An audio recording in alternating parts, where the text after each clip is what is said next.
Well, we are back live now, so You mean all that was gone? All that was for naught? I think all that was for naught. So to repeat. So We are facing.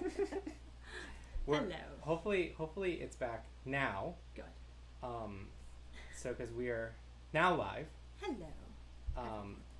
And now this time it actually I have it so I can see us. So Okay. there Sweet. you guys are. Sweet. Okay. Look And up here. that could be seen. So that works, and it is live. Oh, Okay. excellent. So, Well, that. Well then. Now- Bring that back. It's Now, what deserves might to have go. to happen though is that we have to reshare the links. Okay. So I will promptly delete the previous one. Yes. Blame it on the upcoming typhoon. It's all the fault of the typhoon. Yes. It's messing So- with everything. So. Yep. Faulty spoon. Faulty spoon. Um, Is that your childhood nickname? that's my childhood nickname. All right. So I'll post the here. I'm just gonna post the link here. Could you hit me? Oh, you are. Okay, good. There you go. Excellent. Thank you, sir. That we can fix that. So technical difficulties, but we are back now. So Are comments coming in already? not yet. I don't know yet. Well, if you have any questions, faces, dial in 1-800 588-2300. Don't call them because they're a registered business. It's a great catchy jingle. I enjoy. So here we are, round two, Round two.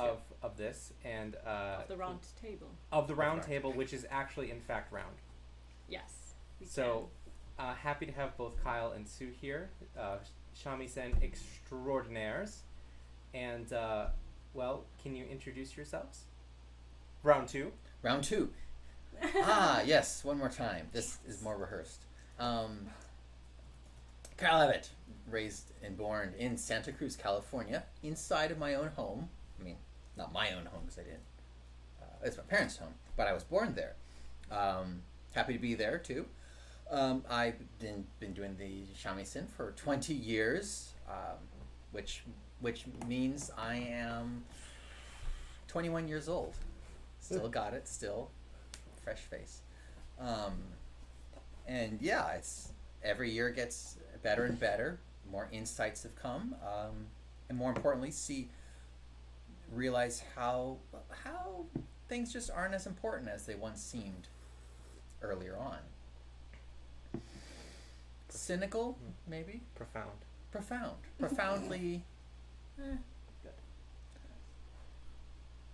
Sue Bunyamin, yes. Born and raised in Berlin, Germany. Been playing the shamisen for 9 years, I guess, or a little less.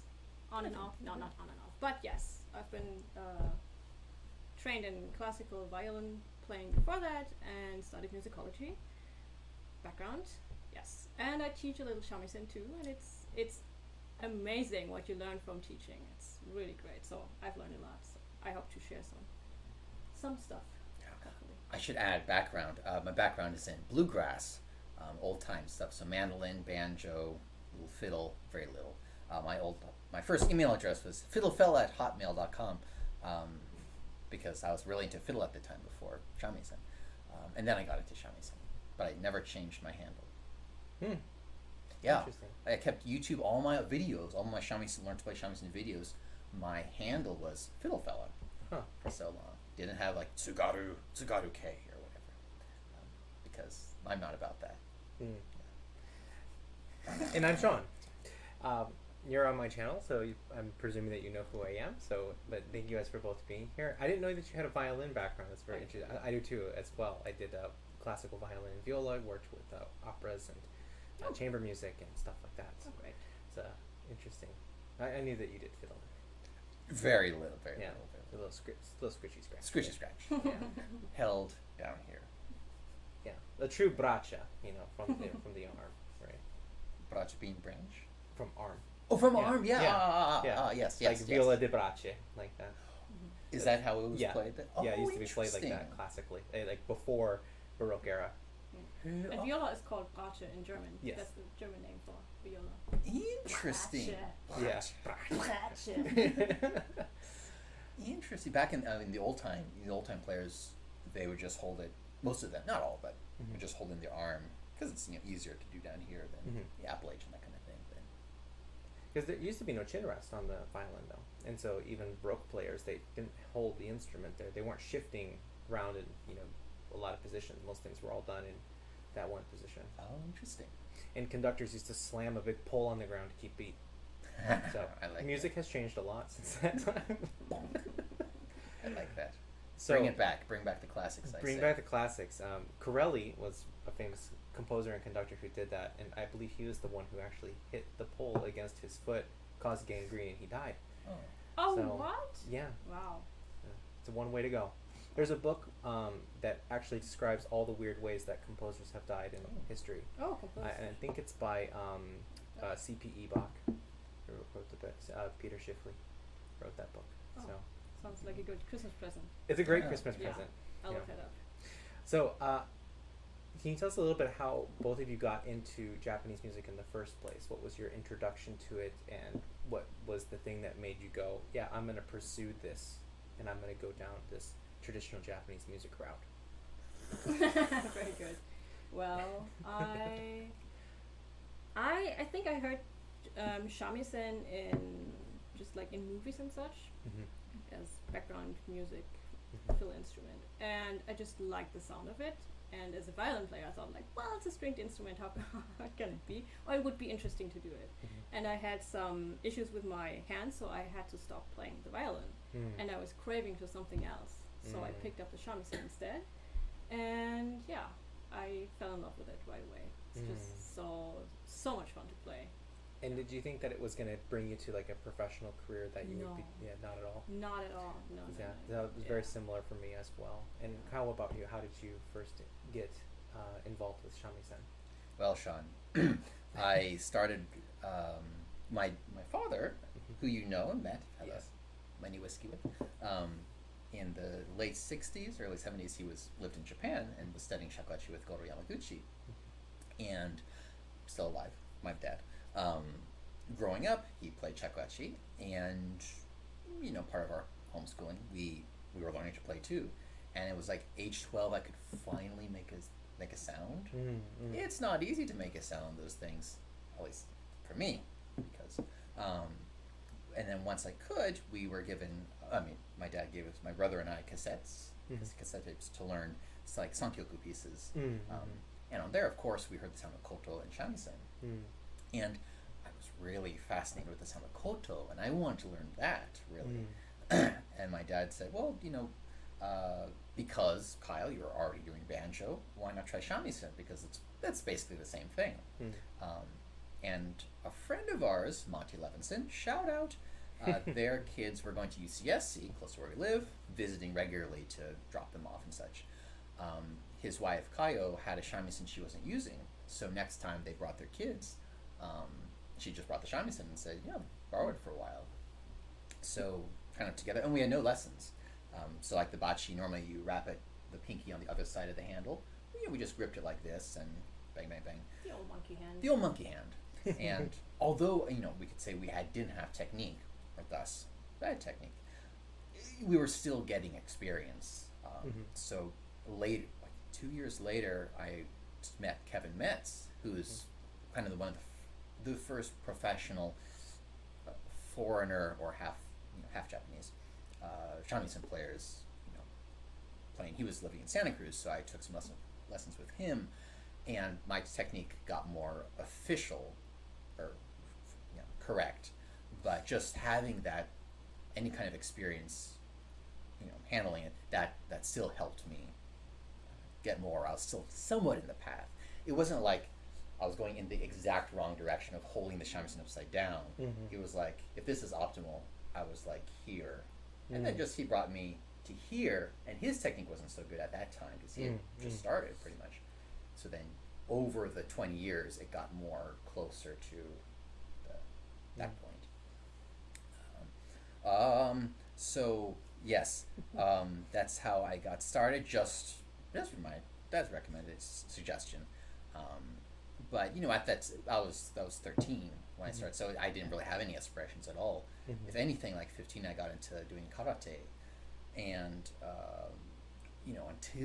until age 20, I was really feeling like I was going to be an instructor. A karate instructor was my path in life, or whatever. Yeah. And shamisen was just it helped. That and karate were connecting points to the Japanese culture, which I felt drawn to, and I wasn't into anime or pop culture things, so kind of gave me a deeper connection or whatever. But then, I can just keep going, but I'm rambling. So what should I do? So I want to talk a little bit about that. There was an interesting point you said, which was the kind of digging around to try to find things and finding an instructor and all those sort of things. So this is early 2000s. Yeah. So even compared to that time, right? And we're not even considering your father's generations on how difficult it was to find even out that there was this thing called the shakuhachi. I don't even think William Malm had his book out on Japanese instruments, and I don't think that Eita, I can't remember her last name, starts with an H. I don't think that much of the scholarly work for Japanese music was really publicly available, that people were interested in pursuing that to find it. How did you find, but for both of you, how did you find your way to get more information about teachers and learning techniques? Because even 10 years ago, it was very difficult to find many things. Even for shakuhachi, you find a couple videos here and there, maybe a couple pamphlets and whatever, but for the most part, there's nothing online available for learning. Right. So how did you guys go about that? So I started in 2000, or my first contact with shamisen was in 2014, and our first source was Bachido. So a couple of people that I didn't know back then and me, we founded a group to learn how to play shamisen, which is Shamisen Berlin. EV, which means Registered Association, which is tax relevant, which means we're a non-profit. So, anywho, so we founded that group to acquire instruments, also via Bachido, I think. And in the beginning, we only had one instrument and 3 bachis, and nobody actually knew how to play, but we tried anyways. Or one of us kind of had some lessons, but didn't. Yeah, well. Yeah. Yes. This is a story. No further comments. No. It was all right. And then we just started meeting every week and got us a teacher from London who really introduced the instrument to us. But I think the most important source is and was Bachido. And you made it possible. And we didn't prepare this as a plug. This is just conversation. Yeah. Mm-hmm. But we did a lot with sheet music because, well, with my classical background, I'm comfortable with reading sheet, playing with sheet music. So to me, it was not a problem. Whereas today, when people start learning shamisen, they don't know how to deal with sheet music most of the time. Although it's so easy to read for like Mio and such, it's just tabulature. Is that what it's called? Yeah, tab notation. So, but still, it's. And then there's a deeper problem there with actually knowing what the rhythm states, though, because it's only giving you position. Unless do they add rhythmic? Oh, there's yeah. Oh, there is. They have it. Yes, okay. yes, they do. All right. Sometimes it's not very accurate, but it's okay. there. It was growing up because we were doing bluegrass and such, and everything was by ear. I didn't know how to read even tablature. I had a hard time. So we were doing we were using Kinko notation. But I couldn't understand the beat marks. I never got a sense for that, so I would just follow what my brother and my dad were doing because they were reading notation too. So basically, I learned how to use shamisen notation by making my book, Shamisen Japan. Until then, I still didn't know how to use it. So that gave me the understanding of beat marks. And needless to say, the first version was really bad, incorrect because of all that stuff. But for me too, it was just the concept was tricky, putting paper to hands. Yeah, and I found that as well for me.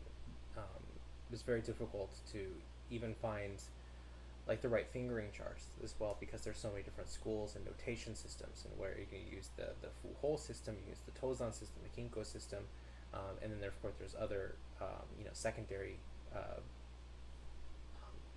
like notations that have been created by more renegade shakuhachi players, and then also certain people use certain notations a certain way to have certain meanings. So it was very difficult, and I think if I didn't have a teacher, there would really be no way for me to really go for it. But I really didn't feel like I understood how the music worked until actually I started teaching it, and then I started like explaining it and then working out those ideas, and a lot of things started to come out and be like, oh, that's what that person meant by this. And speaking of what these people meant, I wanted to move into that idea of gaining this information to find to lead to two areas, and you can talk about both or either or neither, I suppose. The language barrier issue between Japanese to English or Japanese to German, and then also finding out what we consider to be like definitely as a musicological term, what is authentic and what is not authentic within performance. So I'd like to hear your thoughts on both of those. So the good thing about Tsugaru shamisen and Minyo folk music is, I think that's the thing that also draws most people to this kind of music, is that it's very forgiving interpretation wise, and that's a point that I like to stress when with my students, because most people are very intimidated by music and then Japaneseness, and they don't want to do anything wrong, and then they don't really live the music. They try to not make any mistakes and are very timid about everything. Plus, it's a new instrument, so I think that's the benefit of shamisen, is that first of all, most people don't know what it's supposed to sound like, really. Yes. Unlike the violin, where you think like, oh, Ane Sophie-Mutter, I don't know, Tavi Oyster. You have your idols, and you know, like, I sound nothing like that at all. And with shamisen, it's kind of, people don't really hear how far off they are from their personal ideal, maybe, which is very helpful, which is great. Yeah, when I was studying violin and viola, you get the names, like you say, like, oh, here's some of the old recordings of Isai, and here's Gidon Kramer, and here's Heinrich Schering, and just listen how amazing they are, and you just go, like, that's not me. And I like this thing about the folk music is, it's a lot more forgiving. And my teacher used to say that folk music is always C minus. And I thought, I was like, yeah, that's kind of about right. And I think about a lot of like some of the tunes where a lot of them are work songs. They're not meant to be, performance on the stage, or they're drinking songs, or a tale about a samurai who got absolutely pissed drunk and, can't walk in a straight line. Or one of my favorites, King Kirakin, is a satire piece about one of the fat leaders who's taxing silk and gold and stuff like that. So I really understand that sort of thing, and I think it's a really great way for people to come in and say, look, it's not about playing it perfect, it's about having the mood for it, and whatnot. And I think that leads right into talking about the authenticity of it. And I think that in a world where we're so data driven, we're really concerned about making things so they are quote unquote authentic. And how did you either find your voice or find something that is authentically Japanese or just authentic within the shamisen world?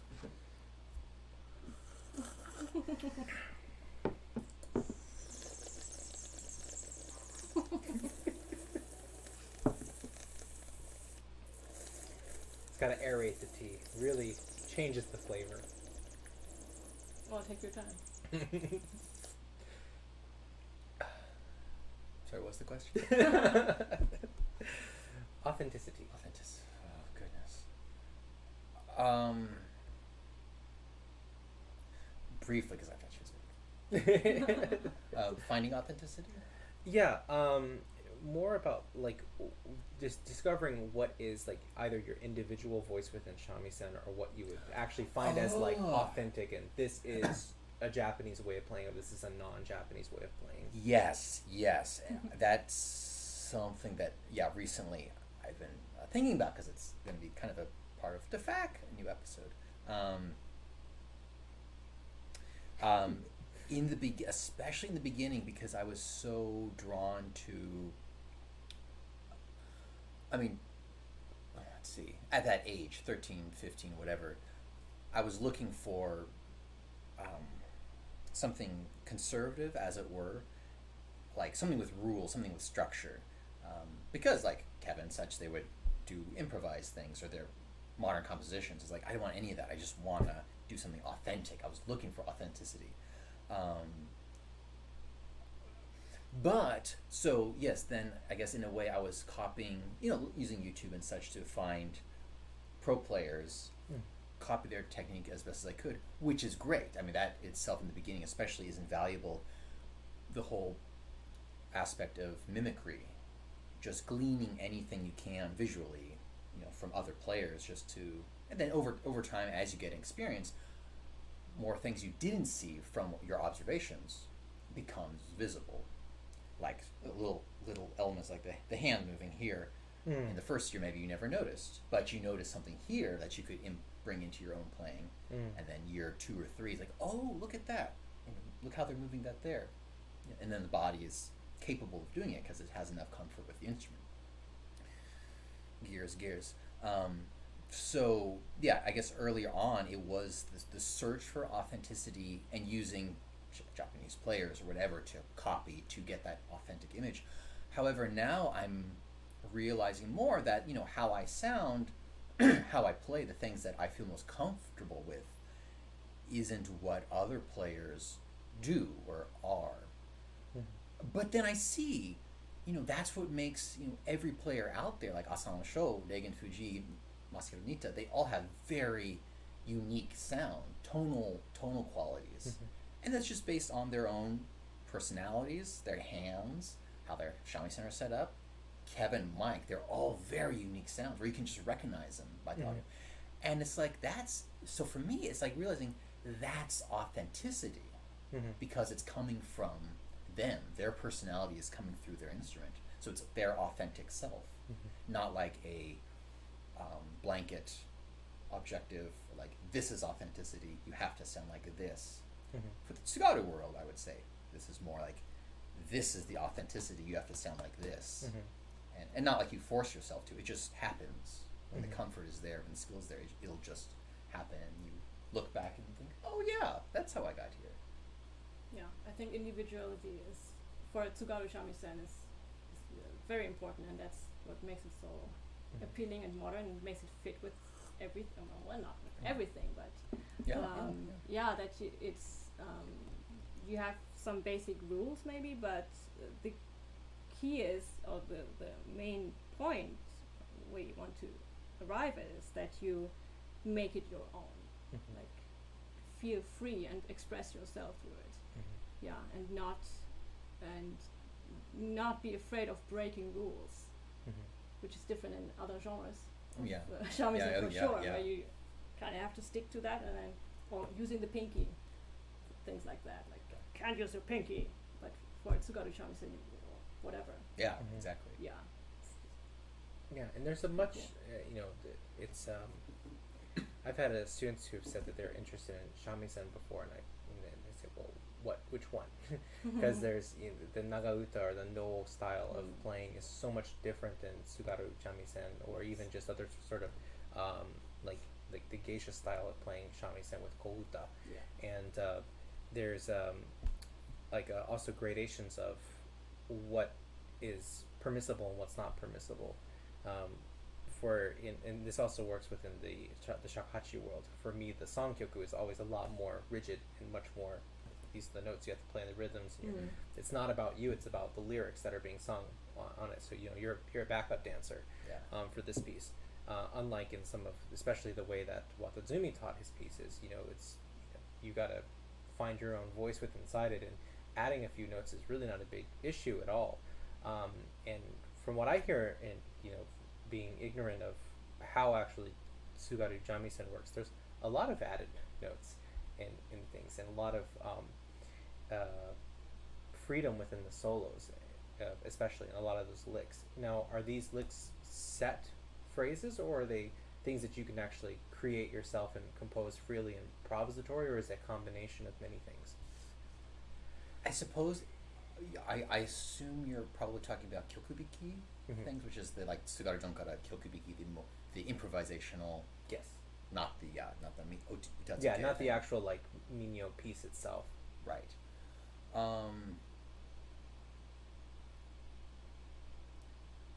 Well, there are. I mean, you find, because there's only so many phrases you can do. There's only so many gymnastic tricks, as I think of it as, like dukudu, dukudu, dukudu, dukudu. There's only so many things out there, which is considerable, a lot. I mean, I don't know. I guess there's this phrase that everybody likes to say in the Tsugaru world is like, even a monkey can imitate. Make your own shamisen, play your own shamisen, for individuality and such. But I know what often happens is someone gets yusho in the taikai, and then everybody copies. Not everybody. A lot of people try to copy their licks, and then another person gets yusho, then everybody tries to copy their licks. So that's really fine imitation.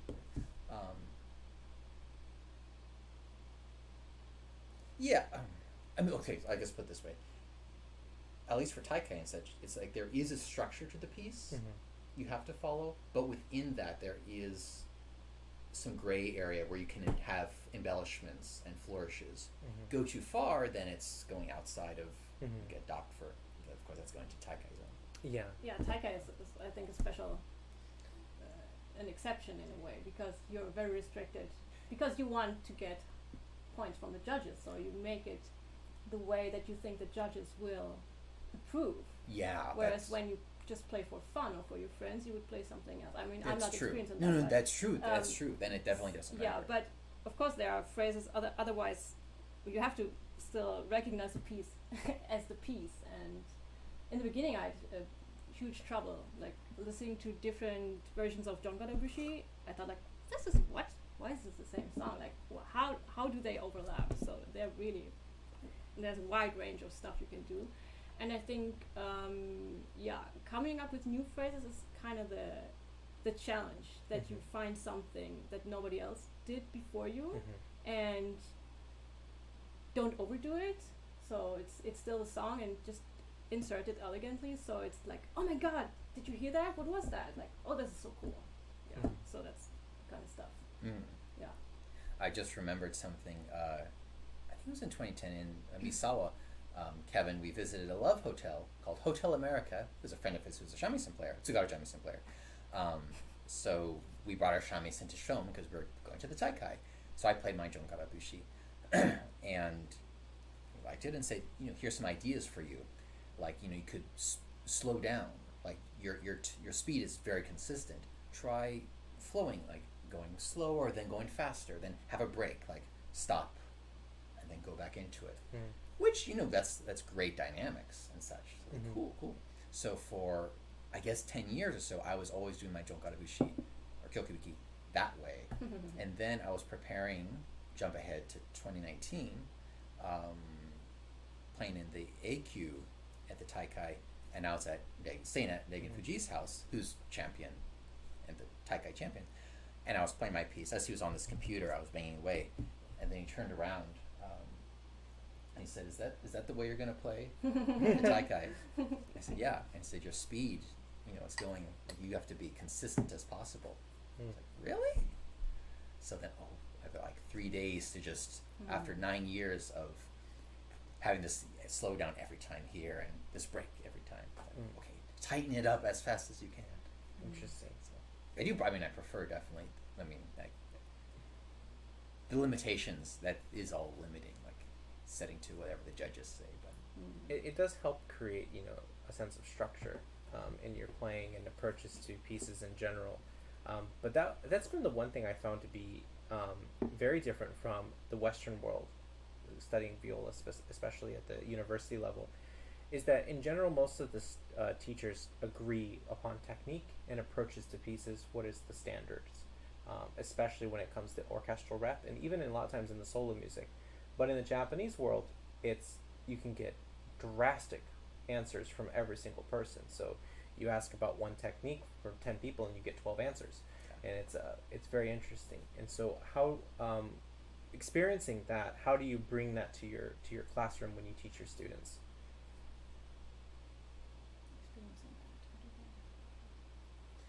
Like, for example, do you suppose that that's the reason why you can get 12 different answers for, you know, is because the way it's taught is not really explained, but more just do what I'm doing. So then what every student who later becomes a teacher, they'll have their own interpretation because they weren't told the theory behind.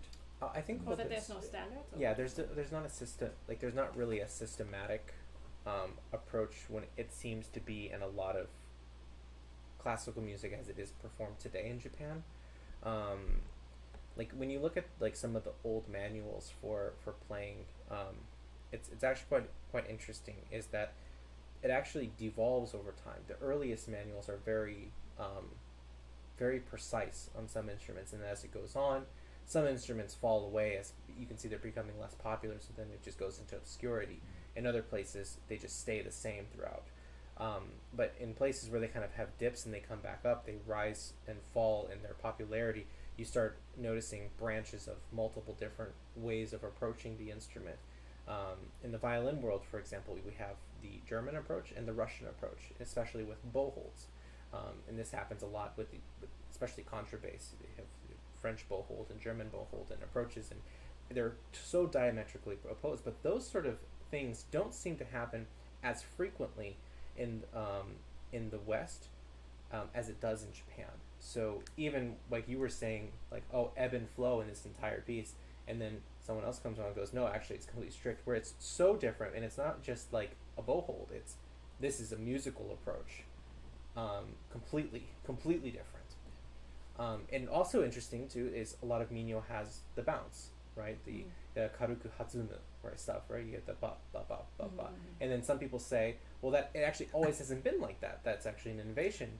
And then some people will say, well, no, it has been like that forever. And there's like this kind of battle of this historically of what's actually is, again, coming back to this idea of what is authentic for the music. Yeah. So crazy. And it's the I think it's the one of the largest struggles I have within teaching my students too, is because it's like, well, we don't have any recordings of komuso playing, we don't have any manuals saying this is how the komuso played, and I'm pretty sure there's not a large body of minyo shamisen manuals on how to play the tunes from the Edo era. So how do we approach this, and that's kind of dealing with this problem that we have? Well, I mean, perhaps the reason why there is multiple, it's so vague, it's so broad, because the roots are in the mountain, into the folk music, just like there are field recordings, Appalachian folkways of those times, and the takeaway is it's like there's no rules. It's like they're just singing from the heart. It's like, and the way people play, of course, nowadays are people who imitate Roscoe Holcomb or whatever, this road filler or whatever. This is just his hobby. This is just his thing on the side. But you never really say, okay, this is the school we're gonna, this guy from the 40s or whatever, this is the legacy, Yeah. because he's just, it's his, I don't know. So shamisen, there are field recordings from the Victor or... Yeah, Victor Records, yeah. And, I can't see there's anything where you would just, take this as a lineage. Plunking away. It's because it's all just accompaniment. Yeah, I think that's also the beauty of Mio, which freaks people out, that you can play it different ways and it's still right, because it not just depends on which whose version you're playing or from which area of Japan they derived, but yeah, it's folk music, so it's kind of, it has to change and be adjusted to the moment in a way. So that's part of its authenticity, I think. Hmm. I could have this wrong, but from what I was told or heard, that in like I think the 20s, when field recording became possible, and in Japan they went out and recorded the folk music. Then the recordings were so scratchy, not the best, that as maybe by the 50s or sometime, I think Japanese government, whatever, had them destroyed because the quality wasn't good enough. Because in the 50s the quality became better, which is a shame because stuff, that's like that record is gone. There's some of them still do exist. But they're actually in the hands of American universities and usually foreign bodies that have them, or collectors in Japan that have kept them. So every once in a while you can go online and actually find, I have recordings of Minamoto Unkai from early 1900s, and also there's these recordings being destroyed. Also, like Deutsche Grammophon, they used to re-record over old tapes of like really famous violin players. It's like, well, we got another guy, and we're running out of tape, so we're gonna just record over this. No one's using it anymore. And they're like, no, that's such. Yeah. So there's that is very interesting, and I like the story that you were telling me as we were driving back about one of the Chikuzen talk about him playing, and he's like, I don't have time to practice and do these techniques. I'm just trying to make a buck here. It's not about this preserving of a way or a lineage or a style, like much of the Japanese music it seems to be portrayed today. It's like, this is our lineage, this is the way my teachers did it, and my teachers did it, so it's the way we were going to do it.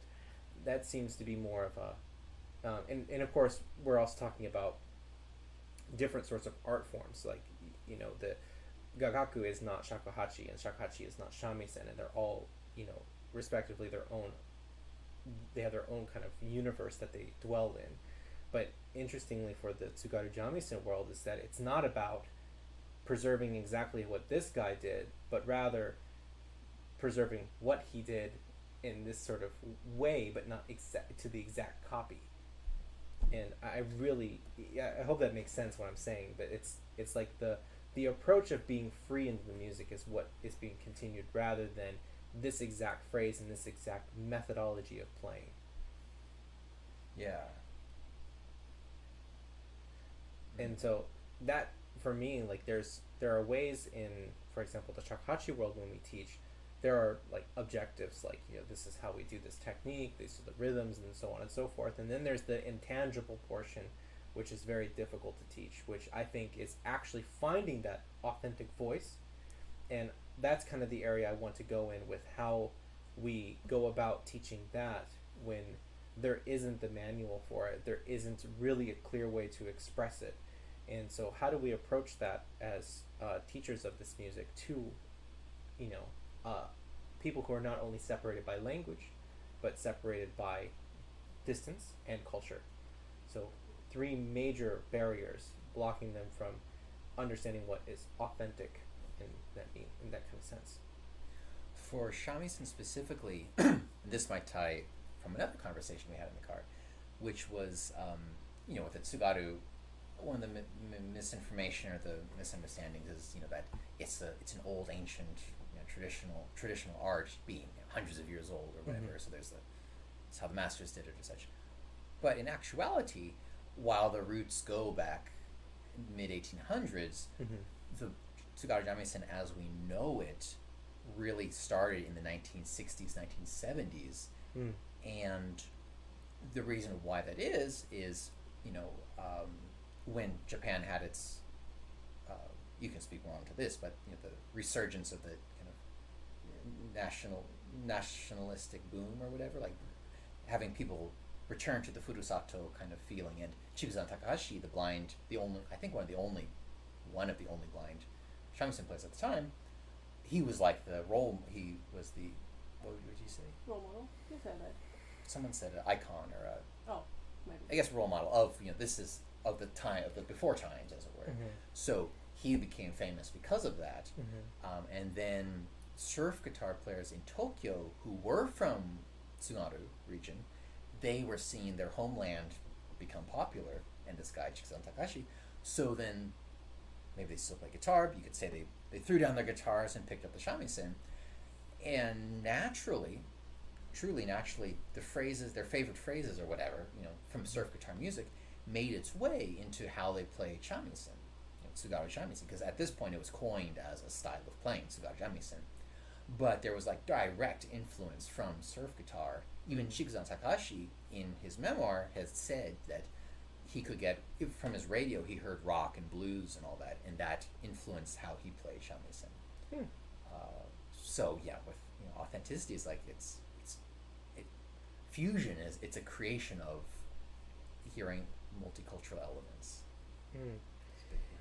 Yeah, the one of my favorite phrases, and I think a very popular phrase of Yokoyama Katsuya was honkyoku wa honnin no kyoku, which meaning that honkyoku is really one's true sound, like it's their individualized voice from their experiences.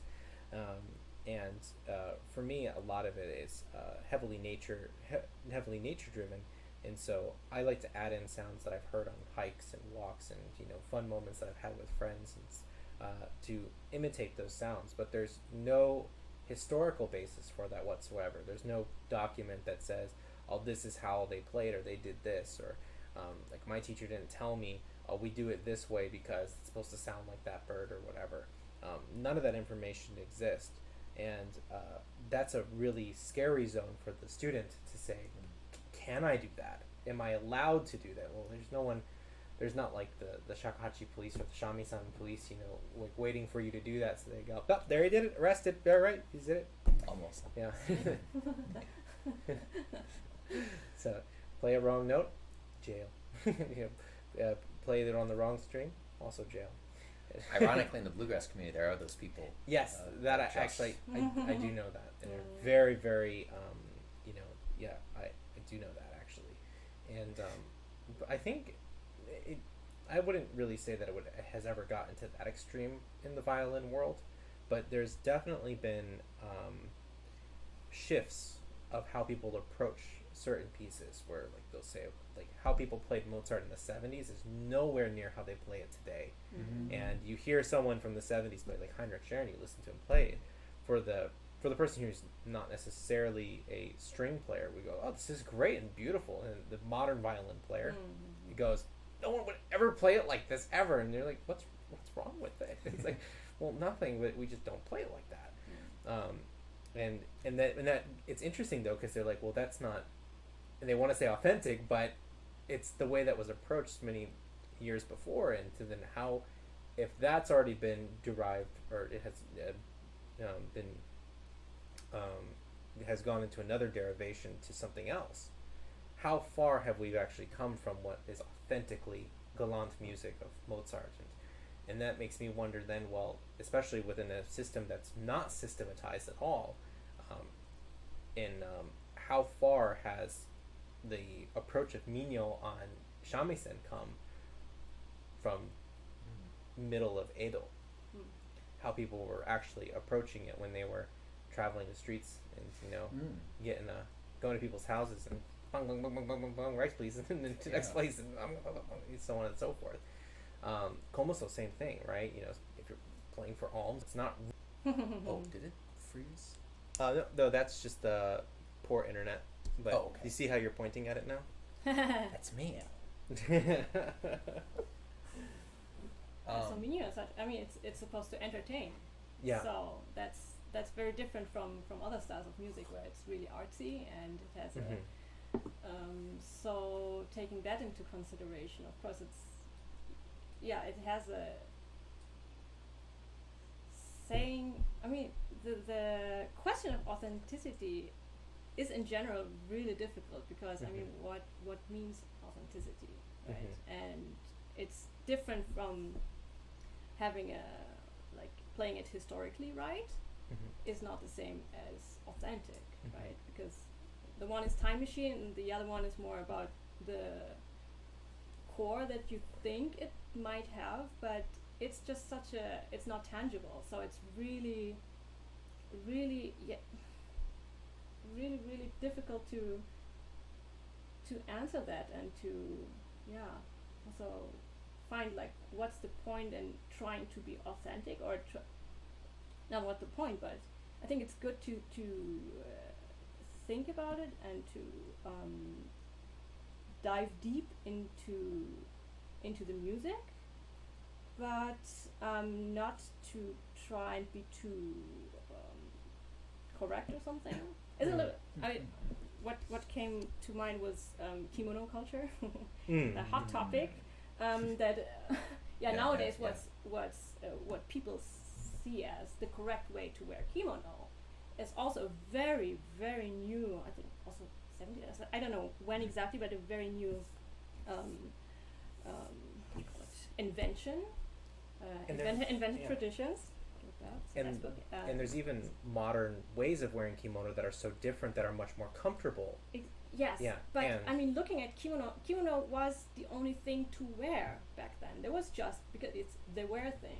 They didn't have, I mean, they had pants and such, but it was just a normal thing. So it was supposed to be somewhat easy to put on. It should not make moving around impossible. Mm-hmm. So having your collar a little shifted is not a problem.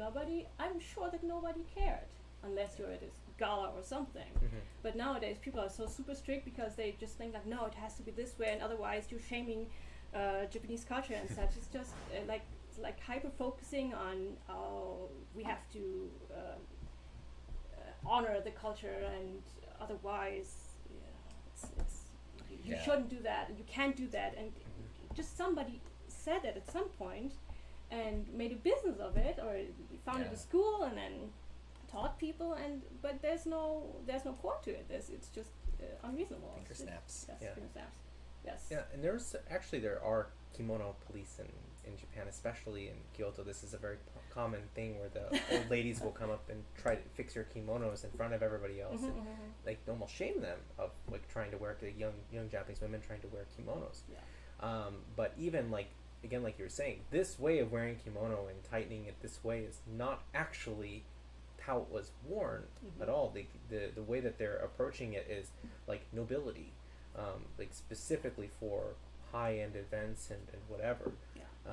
And you can actually see this, like if you go to like look at all the old photos from like the late 1800s, early 1900s, people still wearing kimonos, and like chest is open, they're kind of whatever, it's like no messy problem. Knots. Very messy Super knots. Messy, yes, You know, sometimes right in the center, sometimes over, sometimes higher, sometimes lower. It was all about comfort, not about this look and whatever. Even hakamas, how people wore hakamas, it was like, I'm trying to keep everything closed so they tighten it really tight. Look at this, and then in 150 years, people are like, no, it has to be all the way up there. It's just not practical. Yeah. I think a pragmatic approach to things is, in general, try to be pragmatic about things. Yeah. You asked about technique earlier, like why is there like many different approaches to technique, and I struggled a lot with basic technique for shamisen, and I was sort of forced to do it in a way that did not work for me, and I hurt my hands, blah blah blah, didn't achieve what I wanted, and I think it's because many people who teach, let's not say that. It's often hard to explain what you're doing when you're doing it. Not everyone is very good at finding out what they're doing exactly. So that's why the whole watch me and try to copy it as good as you can.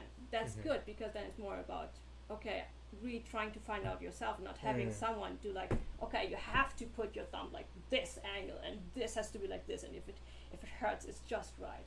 But going more like, okay, what do you want? What result do you want? You want your instrument to sing. You want to have a wide range of sound, so you want to find out how to make it sound full, how to make it sound gentle and kind and like this. So you know, it's a very different approach. I'm just reminded so much of violin bow technique and having this set up for it, and whether or not you have here like the Russians or here like the German style. And I remember working so much on that bow technique to make it actually become natural, because it was so unnatural for me that actually even today when I brush my teeth, this is how I hold my toothbrush. It really just like that. Yeah. So I've got a really great spiccato, I have to say. But I find that really interesting too. That, and for your instrument, that for example, the holding the bachi is not really, it's not pragmatic for the person who it's not how you would actually think how to hold it when you first you were saying monkey paw it, Yeah. But then there's still those things like, well, then why do we do it that way? Well, because it's that authenticity of it, right? Or why do we not tongue on the shakuhachi? Well, because it's not authentic. There's a part of it. So there are these elements that we say are objectively the case, and then there's these other places that are subjective. And how do we draw that line? And where do we, that give and take? That's really difficult. And not just, it's not that this is exclusively just a Japanese music problem. This is, of course, a Western music problem as well, because they'll say, well, why do we have to play the phrase like this? Mm-hmm. And then that's a really good question. Mm-hmm. And I don't think there's you can make a harmonic case for it and say, well, because the music moves this way, and theoretically, when the music goes this way, we do this, and it's what our ears say to be pleasing. But there's no steadfast rule to say that you must do it this way. And, well, now we have a problem, and how do we answer that? Not like I'm trying to say that please solve the problem for the world now, but just kind of your general thoughts on that, this issue within music in general. Well, my opinion is that it depends. It really depends on the individual's interests. Like a lot of people doing shamisen, they're not interested in doing the Nagoya style or tsugaru, because there is a classical tsugaru style. Mm-hmm. Sure. Or whatever. They just want to play it as an instrument, whatever their favorite. Just want to have fun. They just want to have fun, whatever their favorite anime song is, or the song they knew growing up, and it's really that's all that matters. Like,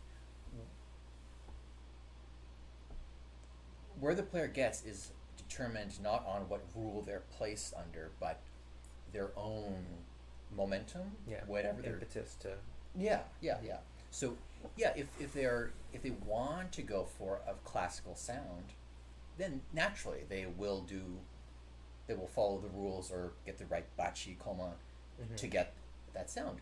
If they're not, then that's fine. Whatever. That's their journey. Yeah. I think for the musical aspect, I think it's good to know what the conventions are, what the rules are, or what is considered to be the rules at the moment, and then you can take break it them. Just do whatever you want. And I always say, like, when a student plays a piece in a different phrases something differently from what I would do, I'm always like, oh, that's interesting. That sounds completely different from what I would have done, but I kind of like it. Or even if I don't like it, I say like, okay, this is very different. And I would do it this way. I think to me it makes more sense. But you should try try different ways of doing it, and then see what you like best. And then maybe in a year you have a different opinion on that. So always keep it fresh. Like, just always check back with yourself, like, what do you like about it, or do you like it? Can you feel? Yeah, does it evoke any emotions? Are you telling a story? For me, it's always about having a story in your mind, and then so that they're not just mechanically playing a piece, but that they're actually making music. So that's the whole point of playing. And then if you change the phrase, best outcome is that you surprise whoever knows the song, like, oh, that is different, but actually I think maybe this is the better way, or not. It's just it's just a moment in time, and then it's your way of playing it in that very moment. So I'm very very easy about that, and I think that's it's very healthy to kind of try to not be rigid in your head, but really try and go just play around and see what you like. And of course, if you're playing in a group, you should have some, okay, let's play it this way, so it actually sounds the same way. But if you're doing it just for yourself, or having a concert on your own, then you can and should do whatever you want. But when you're working on the piece, try to think about it, not just randomly do anything, but try to connect with the piece, and then find a way that makes you happy, and then please the audience. Yeah, I like this topic of narrative structures within pieces, and telling a story. Of course, Minyo is all story. It's like this is an event that happened. Hey, we're working on it's Soto Yamabushi. We're cutting igusa right outside the bottom of this mountain. And we're gonna be here for the next say 5 hours. So let's make something fun of it. Or cultural things that happen, like I mentioned with the piece King Kirakin. And I like the idea too, even with in some of the old honkyoku that I teach, that you got to create some sort of narrative behind it. And sometimes I've given students before, like a story. I'll say, here's your story, and like this is what person A and person B happens, and this is the climax and everything. Reflect that in the piece and see what you come up with. And they get this radically different piece, but it's so recognizably that piece. Like the notes are the same, but the phrasing, how they approach it, the dynamics, the colors they add in, and I'm like, that is something I want to listen to, and I really want to be involved with, and not this constrained and this is the way it must be done. But again, we can take this right back into the classical music world, where you have what we call the traditionalist. This is the way that we must approach this composer. You have like somebody who really goes off into the other edges, and it's now becomes Beethoven and dubstep combined together. So I do think we have to find some sort of balance between the two. But I really enjoy those answers. It kind of affirms a lot of the things that I've been battling with myself, as how to teach to students and how to guide them to find their own individual voice. And I really appreciate what you said about it comes from here, not from what's oppressing on you. And I think that maybe even another way to say it too is, for me, what helped me find my voice is hearing how the greats of the shakuhachi world all played so differently, even if they were playing the same piece. And like you listen to Yokoyama, Taniguchi, Watazumi, Yamaguchi, Goro, Aoki, Debo, and you listen to how they all play, and you go, it's just so different. And you can say, well, I like a little bit of this, and I like a little bit of that, and I like that thing over there, and I'm going to put them together, and now I have this, and now it's my own thing that I can, play proudly and emote and give a story, a narrative to that person, to where they come back and they say, yeah, I felt that. Or, and in other cases, like, yeah, that wasn't for me. If it's just lukewarm, where everybody says, it's like, yeah, it was okay. Well, that's not interesting. But if someone says, I really got with that, and it's like, I hated everything about it, but there's nothing wrong I can say about it, right? That's a great place to be too. And I've had students that perform pieces before. It's like, it's definitely not my cup of tea, but you did everything right. And so I like that stuff. I think that's the really freeing part of Japanese music. This is in a similar I went to Alash, a tube and throat singing group traveling around California. They came and they said something during their concert, which is one of the songs, throat singing they say is maybe 2,000 years old or earlier, at least the tubing kind. And so, we expect that all the songs they play are about the steppes and the horses and such, which there are, but some of the songs they do involve trucks, modern related songs. And they talked about saying, it's natural for, in their viewpoint, as keepers of this tradition, or whatever, it's natural and good. How to describe what? Normally we could edit this. That's the fun of live. That's the fun of live, yes. Yeah. And 2,000-year-old rain, 2,000-year-old art form, modern elements, i.e. songs that involves combustion engines. What's the deal? How they describe living tradition. Like, it's natural for this thing to move, to adapt with the age that it's being done in. If you just keep it like this is everything was from there, it's dead. Which is fine, but not and isn't that wonderful? I don't mean that in a bad way, but living tradition like that, it is still traditional, even if it's as it develops and goes somewhere. Right? It's like saying culture has to stay like pristine, and you cannot add anything to it. Then it's not. I mean, that's not how how that works. Yeah. Yeah. It's always a mix of things, and things evolve, and then yeah, Where was the point? I don't know. It's a very modern thought of thinking like, okay, we have to kind of box this up and then seal it away, and it has to stay like this forever. Well, yeah, Naguchi, all these things. There was time of evolvement of the styles, but then like it's like, okay, you get to this point, and now Yes. this other style, and now. Now we define our identity through this. That's Yeah. why we cannot change it again, because this is our core. We now make this our core, just like with the kimonos.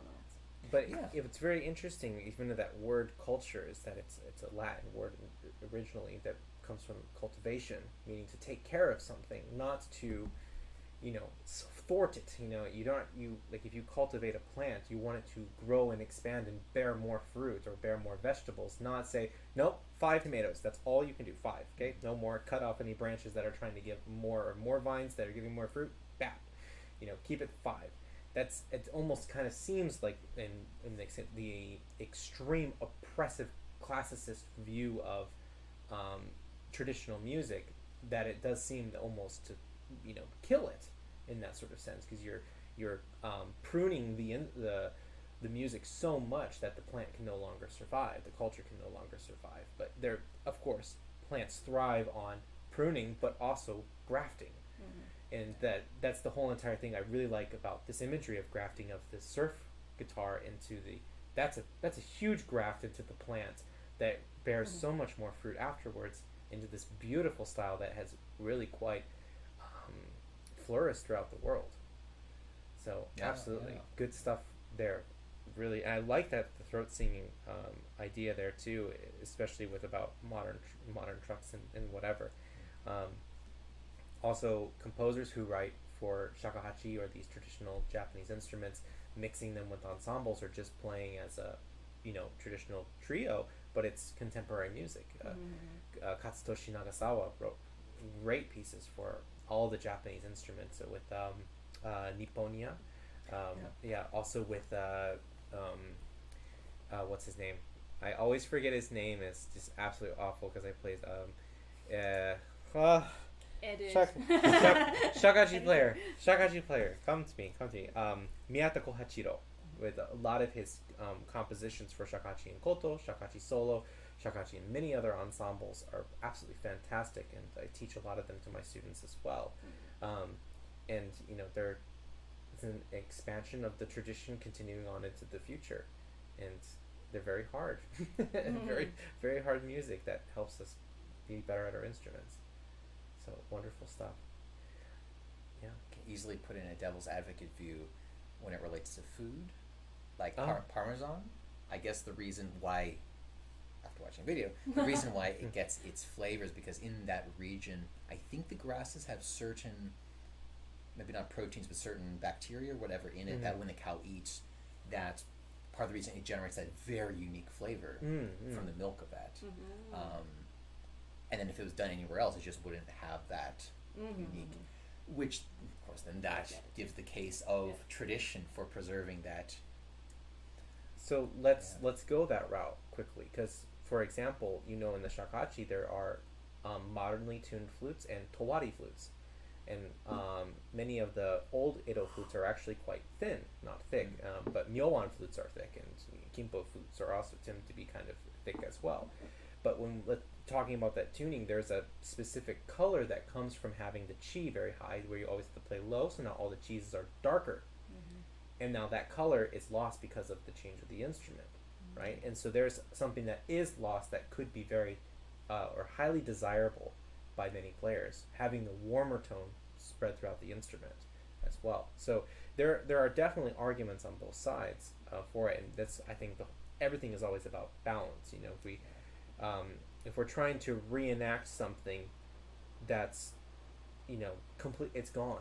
Like this, again, going back to how the komuso played, we don't know anything about that. There's no recordings of that I'm aware of. There is no detailed manual of any sort that tells exactly how someone played the fuke shakuhachi. So how much do we really want to go down that route and make efforts to replicate a sound that we're never going to be positive that is that sound, or rather being authentic with ourselves, which is the sound that we enjoy, that we like to make, without losing the shakuhachi sites. I don't really care as much about that. But when it comes to food, like why I brought up Parmesan, it's like for that I was thinking like, oh, what a shame to lose whatever unique qualities. Yeah. Which is an exact opposite viewpoint to what I have for music. Mm-hmm. But it's like that's what I care about more. I mean, in terms of for some reason, I would, just what a shame it would be to lose that when it comes to food. But with music, it's like, hey, things are moving on. Mm-hmm. Deal with it. Well, The first thing I just that came to my mind as you were talking about that, and I was listening. okay. was Fritz Kreisler adding in vibrato as a consistent thing throughout one note to the next. That is such a new and modern invention that was not done in the Romantic era and the Galant era, as we know, as the classical music or Baroque. They just didn't do that. And even within a lot of modern shakuhachi players use lots of vibrato when they play, and before that it wasn't. It's also an addition from the West that had come over, and so but we view vibrato as a great thing, but it was more of a technical reason for it, was just to help the sound go to the back of the hall. But now it's become a musical thing of that's actually something we can use to express. And again, it's the development of the culture. So do we say, oh well, we lose a sense of the color because now we don't have, or we have this vibrato, and so do we remove it in order to return to that color while us moving this? So you kind of get this, I don't know, that's not Occam's razor, is it? No, that's you just get a double-edged sword. Both options suck, because you want that color, but you lose this color, but you want this color, but you lose that color. And then if you almost do something in between, then you're just inconsistent. Then it's it becomes so sporadic. It's well, what are you really trying to say in the music? Yeah. So the problems of music. But that's personal preference then. Yeah, I mean, that's your it's. I mean, I think the most important thing to know is that you have those options.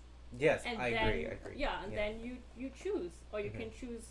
I will use this for that song, and this for that location, or for that occasion, I will play it this way. And you can, I mean, if you're a proficient player, you can just switch between modes, right? And that's the beauty of it, that you can just use it all. And there's also this another element of it is if you're just fire poetry. That's the quiet clapping. Oh really? Yes. Yeah. I've used that. I love it. Okay. So the make it real loud. the element that I kind of hear within that of what you were saying is there's how much are you worried about pleasing the audience versus how much are you worried about pleasing yourself musically, and because of the other balance as well. Depends on the audience. For me, it depends on the audience, because in general, I think as an individual artist, it's not your job, but it's your opportunity to do whatever you like and seduce the audience. Mm-hmm. Just give them something. Give them you. Yes. Right. I go with that route more in general, and sometimes I find myself even when I perform, I go, I think my audience is bored. I probably should speed up and finish this piece quickly. But it's actually not the case. They're intently listening, and sometimes they are bored and whatever. But what I find that always sells and what always makes the concert worth going for the listener is when they sense your sincerity for the music. Yeah. Right? So when you bring forth and you're saying, I'm playing this piece because I love this piece, and I'm going to do with this piece what I please to do with this piece, and I'm going to make it sing my voice. People come by and they say, that was a very, very good concert.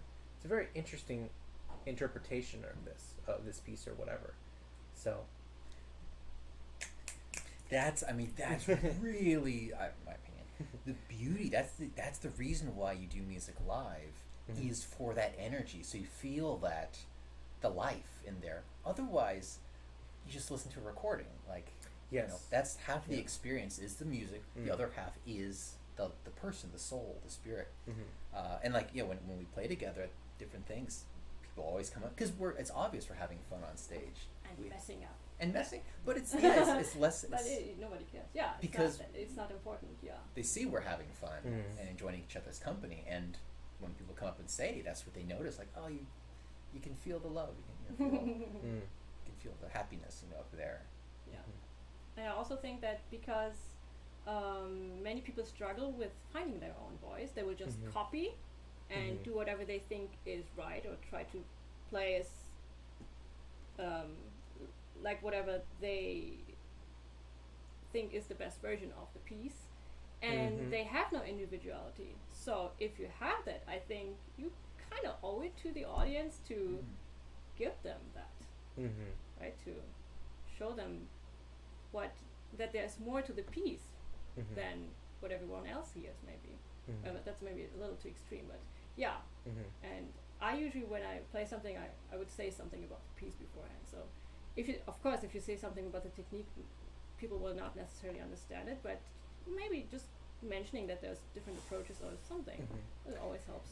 Yeah. And also to broaden the audience's mind, that they don't think it has to be this way and no other way. And and I think that's another thing too, is the communication aspect of the audience member. It's one thing I'm really big on when my students give their concerts, where certain levels, I say you have to say something about every single piece, and they're like, well, what do I say? Like, when was the piece written? I'm like, no. Tell them your personal relationship with the piece and how you go about approaching it, and see how you're basically, what you're doing by that is you're setting up the person to expect certain things from you when you play, and it makes them enjoy it. They're like, oh, I hear the thing. It's like he missed the train. I heard it in the piece, and the person gets excited that they understood it, because they're we're working with a language, a syntax that doesn't speak outside of itself.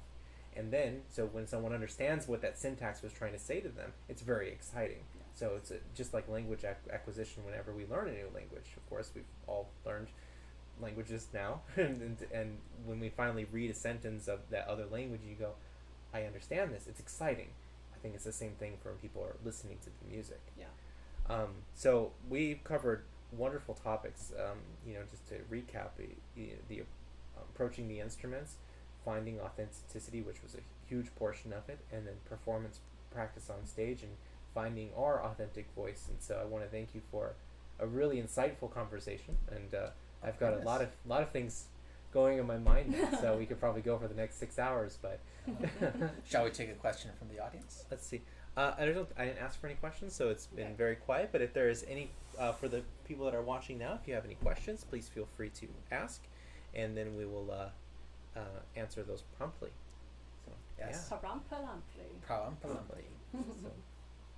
And so while we wait for see if any of those questions percolate, it is becoming quite late in America too, so there might be a thing that people will watch tomorrow as well, because it is.